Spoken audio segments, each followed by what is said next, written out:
Selamlar dikiş sınıfının sevgili nakış sınıfından ve Sevgi hocamızdan.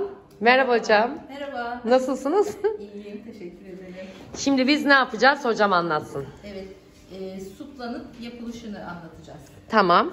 Supla bu şekilde 6 ya da 8 supla runner arzu eden runner'ıyla beraber 6 ya da 8 supla arzuya göre isteyen yanına kaşıklarını da yapabiliyor. Bu şekilde takım yapıyoruz.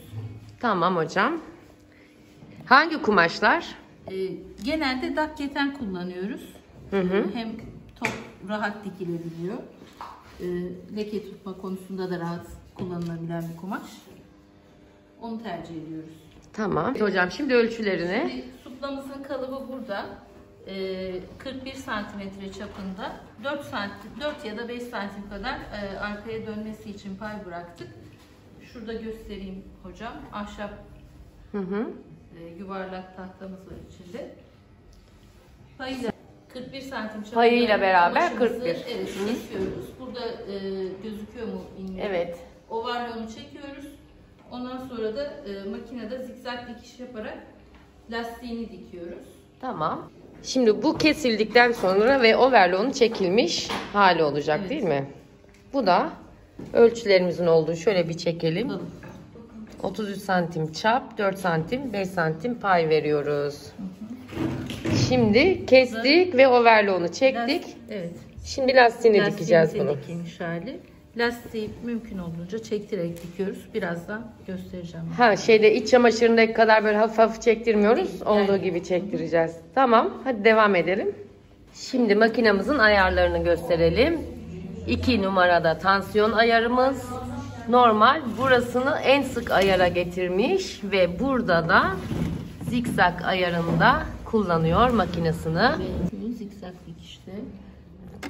Pardon, şu şekilde olacak tekrar.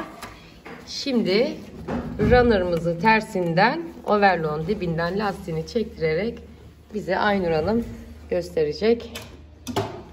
Mümkün olduğu kadar çektirmemiz gerektiğini söyledi Sevgi hocam bize.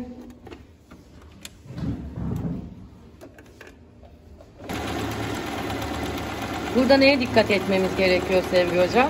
Lastiğin çok gergin olmasına, mümkün olduğu kadar çektirip en gergin haline getiriyoruz. Ve zikzakla dikiyoruz. Aynı bizim iç çamaşırı, iç giyimde yaptığımız gibi. Çektire çektire yapıyoruz. Lastiğin belli bir ölçüsü yok. Lastiği mümkün olduğu kadar çektirmeye gayret ediyoruz. Aşağı yukarı yarım metre kadar gidiyor bir suplaya. Bir suplaya yarım metre kadar 1 santim genişliğinde bir lastik değil mi bu da?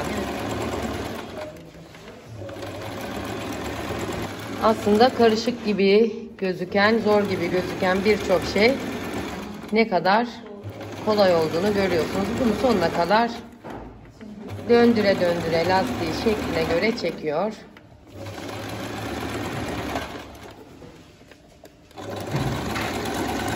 Aynur Hanım zikzağını yaptı. Şimdi bunu nereden yaptırdınız, nereden aldınız bize söyler misiniz?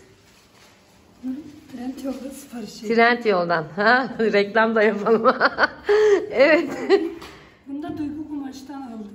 Tamam. Yani herhangi bir kumaşçıdan bunu alabilir zaten ama bunu bir marangoza, suntacıya, şuna buna da Yerel olarak da yapılıyor ama buralarda araştırdık, daha maliyetli olduğu için internetten sipariş vermeyi tercih ettiniz.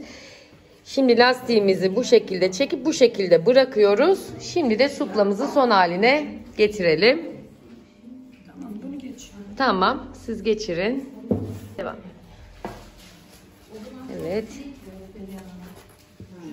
Şimdi gayet güzel bir suplamız oldu. Şöyle bir güzelliği var. Kirlendiği zaman çıkarıp, yıkayıp, temizleyip, ütüleyip yeniden yaptık. Teşekkür ederiz Aynur Hanım. Ellerinize sağlık. Sevgi hocamın da ellerine sağlık. Nakış sınıfından sevgiler herkese.